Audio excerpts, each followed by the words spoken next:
ফিরলি, তুই আমার দোকানের সামনে থাকলে একটা কাস্টমারও আসবে না, পরে তো আমার দোকানে 12টা বাজবে। যা এখান থেকে।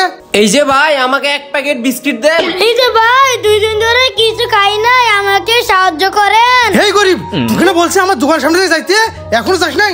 যা এখান থেকে। এই ভাই, কি করতেছেন? ছাড়েন ওকে। গরিবের সাথে খারাপ ব্যবহার করছেন, আপনার দোকান থেকে বিস্কুটে নিব না। আরে যা যা, তোর মতো কাস্টমার আমার দরকার নাই। এই ছেলে, এই নাও, এই 100 টাকা দিয়ে তুমি কিছু খাবে। এই যে ভাই, আমাকে একটা দই দেন। ওকে ভাই, দাঁড়ান দিতেছি। এই নেন আপনার দই। ভাই আমি গরিব, আমাকে কিছু টাকা সাহায্য করেন। হ্যাঁ, এই গরিব, তুই এখনো যাস নাই? দাঁড়া, তোকে আজকে মেরে ফেলবো। এই মেয়ে দাঁড়ান, আপনার তো খুব খারাপ লোক, এই গরিব ছেলেটাকে মারতাছেন। এই নেন, আপনার দই নিব না। এই ছেলে, এই নাও, এই টাকাটা তোমার। আরে ওই তো লোকটা চলে গেছে। রাজু তো দারুণ বুদ্ধি। রাজু, কত টাকা হলো?